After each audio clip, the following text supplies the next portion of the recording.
दोस्तों, एक शादी को 1 महीना से दिन बाकी था। अचानक ही खबर मिल जाती है कि दामाद जी की थोड़ी तबीयत है जो खराब हो रही है। जैसे ही ये खबर सूचना मिलती है तो सास अपने दामाद को देखने के लिए उसके घर पहुंच जाती है। पहली रात थी और पहली ही मुलाकात थी। अभी तक है जो दोनों सिर्फ फोन पर बातचीत किया करते थे, सुबह से लेकर शाम तक। लेकिन दोस्तों, सास गई हुई थी लेकिन दामाद जिद करने लगता है, अगर आपको कोई दिक्कत ऐतराज ना हो तो आज की रात यहीं पर रुक जाओ। सास जैसे ही वहां पर रुक जाती हैं तो वह दोनों एक साथ एक बिस्तर पर ही सो जाते हैं। और बात किसी को कोई अंदाजा नहीं लगाया था। इसके बीच में आखिरकार क्या हो गया। अगला दिन निकल जाता है और सास जाने लगती है। दामाद फिर कहता है कि रुक जाओ। फिर वह रुकते रुकते ऐसे करते 5 दिन बीत जाते हैं और दोनों 5 दिन ऐसे रहते हैं जैसे मियाँ बीवी हो या फिर पति पत्नी रहते हैं जैसे रहते हैं। इसके बाद में शादी के दिन नजदीक आ रहे थे। अभी शादी के लगभग 9 दिन का समय बाकी था और पूरे इलाके में खबर फैल जाती है कि सास और दामाद घर से अचानक ही लापता हो चुके हैं। ये कहानी सोशल मीडिया पर कुछ इस कदर वायरल हो जाती है कि हर किसी की जुबान पर यही बात है जो चढ़ जाती है कि आखिरकार सास और दामाद ने ये सब क्या कर लिया। आज की कहानी के माध्यम से हम ये समझने की कोशिश करते हैं कि आखिरकार ये कहानी जो लोगों के सामने पहुंचती है सास और दामाद से, और दामाद को सास से जो मोहब्बत है, इश्क हो जाता है, इसके पीछे की आखिर वजह क्या होती है, लड़की जिससे शादी हो रही थी उसके साथ में क्या होता है। नमस्कार दोस्तों, मेरा नाम सफ़ी खान है। आपने देखना शुरू किया है SKJ टीवी। एक बार आप हमारे YouTube चैनल को सब्सक्राइब करें और फेसबुक पेज को फॉलो करें और कमेंट बॉक्स में आप वेरी नाइस जरूर लिख दीजिए। आज की जो सच्ची घटना मैं आपको सुनाने जा रहा हूँ, ये सच्ची घटना है उत्तर प्रदेश के जिला अलीगढ़। अलीगढ़ जिले के ही एक थाना लगता है मंडराग, और इसी थाना क्षेत्र का एक गांव लगता है मनोहरपुर। दरअसल दोस्तों, इस गांव की रहने वाली एक महिला का नाम होता है सपना देवी। सपना देवी अपना पति का नाम होता है जितेंद्र होता है, और उससे कहती है कि देखो, अभी शादी में कुल 9 दिन बाकी है। 8 अप्रैल 2025 की ये तारीख आ चुकी है। आपको मेरी बहन के यहाँ पर जाना चाहिए और आप यहाँ पर जाकर आइए, और आप कारण देकर आइए तो ठीक रहेगा। वहाँ देर हो जाएगी और हमें अभी बहुत सारे काम और भी करने हैं। जैसे ही पति जीतू ने ये बात सुनी तो वह अपनी पत्नी सपना देवी की बात सुनने के बाद में सीधा उसकी बहन के घर पहुंच जाता है। और पहुंचने के बाद में वहां पर कार्ड देकर जो आसपास के इलाकों में बेटी की शादी का कार्ड बांटने थे वो कार्ड लेकर वापस लौट कर आता है। तो 6 अप्रैल 2025 की रात लगभग 8:30 बजे के आसपास का वाक्य था। जीतू ने अपनी बेटी शिवानी से पूछा कि बेटा, तुम्हारी माँ दिखाई नहीं दे रही है। तो बेटी कहती है कि पिताजी, वो तो 4:30 बजे के आसपास में वहां से निकली है।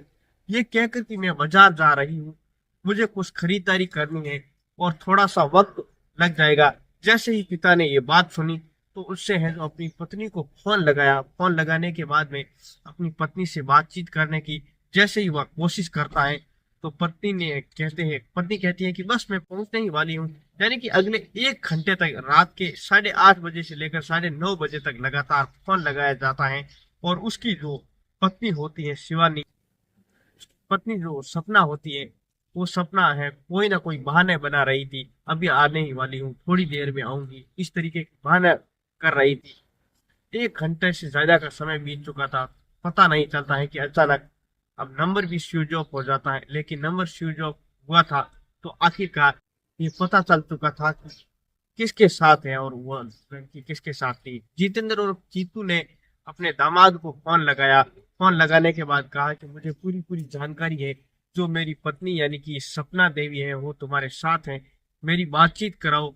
वो शुरुआत में राहुल नाम का जो लड़का होता है जिसके साथ में उसकी लड़की की शादी होने वाली थी 16 अप्रैल 2025 को, उसके बाद में उसका दामाद ने कहा कि ये मेरे साथ है, लेकिन ससुर बार बार रिक्वेस्ट कर रहे हैं।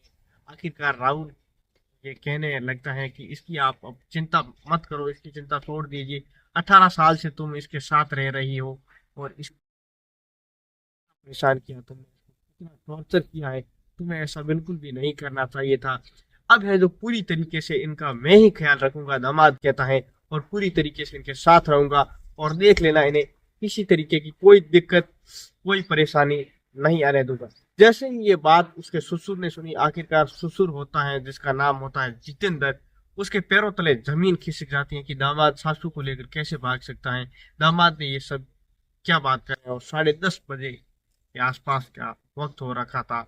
सब नंबर बंद हो जाते हैं, बातचीत करने का जो साधन होता है, कम्युनिकेशन, वो टूट जाता है।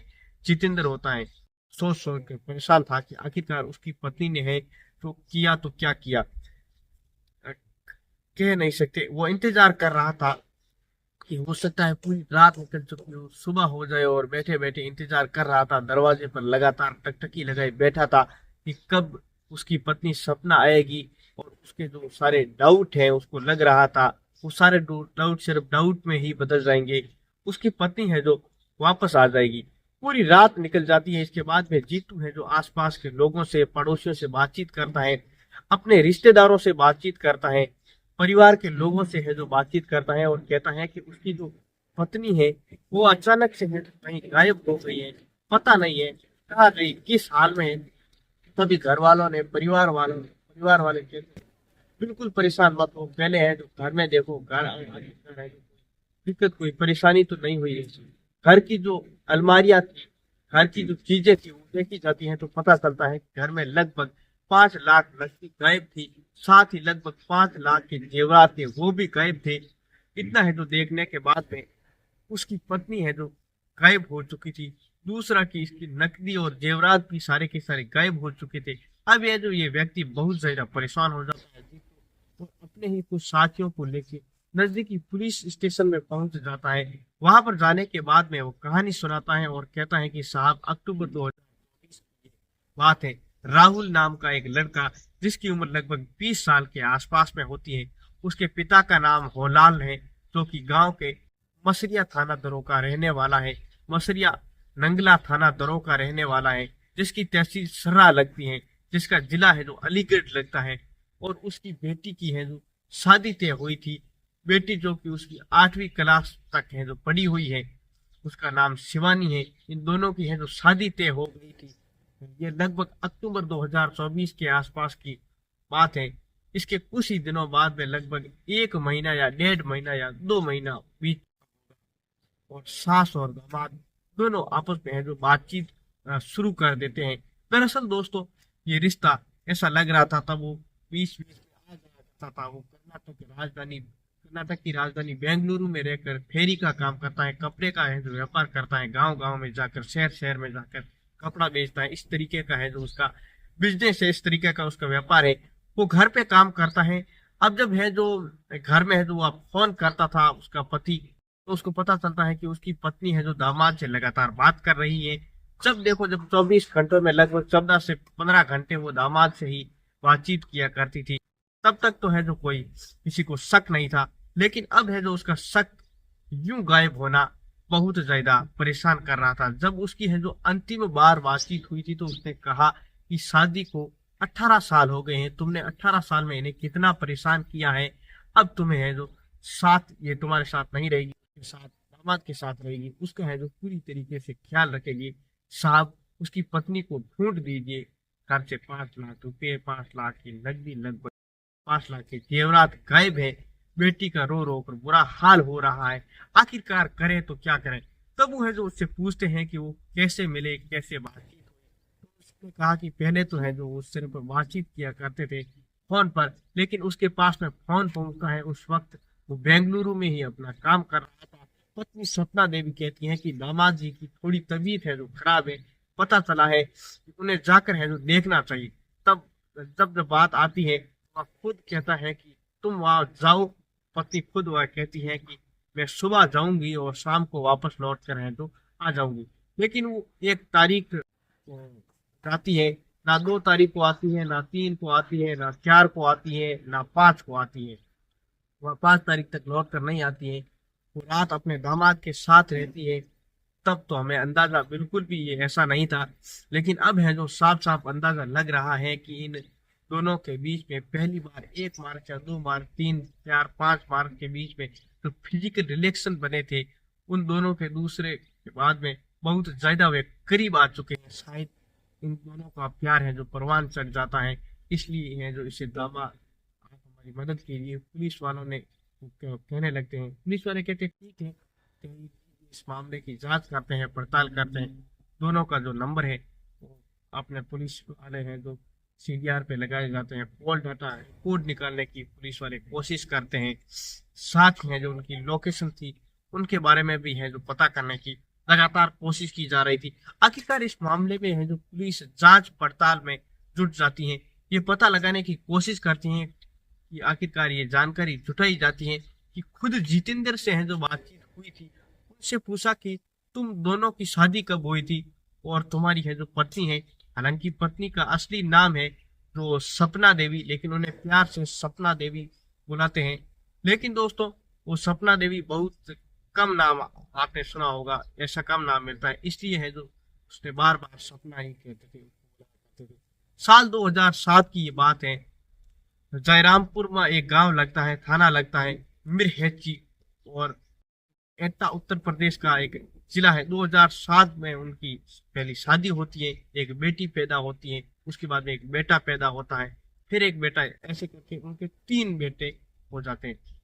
ये घटनाक्रम, ये मामला जब सोशल मीडिया पर दोस्तों वायरल होता है तो चारों तरफ समाज में इस घटना को लेकर तमाम तरीके की जो बातें शुरू हो जाती है कि माँ बेटे जैसा रिश्ता, इसमें आखिरकार ऐसा क्यों हुआ। जब बेटी से है जो मीडिया वालों ने, पत्रकारों ने सवाल पूछा तो बेटी है जो शुरुआत में तो उसे लग रहा था कि ऐसी कोई बड़ी बात नहीं है, लेकिन दोस्तों जब है जो धीरे धीरे लोगों को उनको है जो एहसास कराया, वो लड़की जैसे जैसे वक्त आगे बढ़ रहा था तो वैसे वैसे लड़की बीमार पड़ने लग जाती है। आखिरकार अपनी उसकी माँ की करतूत को देखकर इतना ज्यादा उसका परेशान होना, इतना ज्यादा वो जो टेंशन में आ जाती है, सोचने पर मजबूर हो जाती है कि आखिरकार दामाद के साथ में सासू कैसे भागती है, उसकी माँ ने ऐसा काम क्यों किया।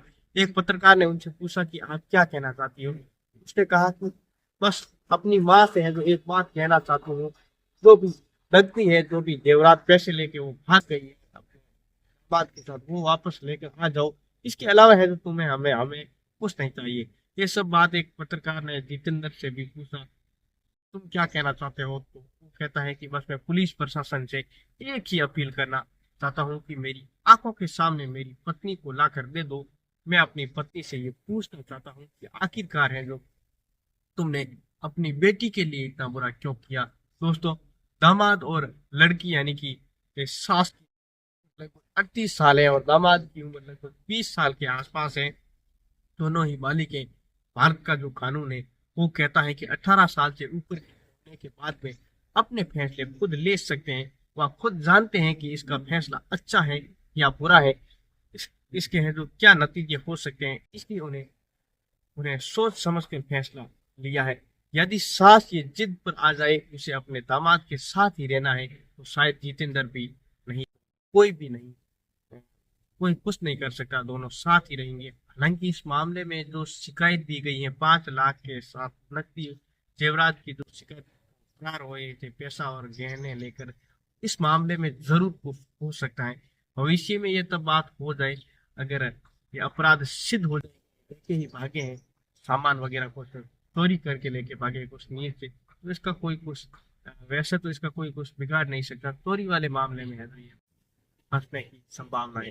तो बच्चों का जो उसने नुकसान किया है, दो दो के बेटे हैं एक बेटी है, उनका नुकसान किया, इनकी इज्जत को है जो इन्होंने तार तार किया है, अपनी इज्जत को इस सासू ने तार तार किया है। समाज में जो एक मैसेज था, जो संदेश था, वो गलत चला गया है। दोस्तों इस पूरी की पूरी घटनाक्रम को सुनाने का कोई उद्देश्य किसी की भावनाओं को ठेस पहुंचाना नहीं है, किसी के दिल को दुखाना नहीं है, बल्कि आपको सावचेत करना है, आपको सचेत करना है कि एक कहानी आज से 5-7 दिन 8-10 दिन पहले ऐसी भी हुई थी, जो कि एक सासू होती है अपने ही दामाद को लेकर फरार हो जाती है। दोस्तों कहते हैं कि कुल युग है जो आ गया है। दोस्तों आपने सोचा नहीं होगा कि किस तरीके की घटनाएं हैं जो आज हमारे समाज के अंदर हो रही है, इसलिए हमें आज के जमाने के अंदर सतर्क, बहुत ज्यादा सतर्क और बहुत ज्यादा हमें सतर्क रहने की जरूरत है। आप अपने राय है जो कमेंट बॉक्स में बताइए, ऐसी घटनाओं पर है जो आप क्या कहना चाहते हैं। अपनी राय दोस्तों कमेंट बॉक्स में बताइए। नमस्कार, मैं शफी खान।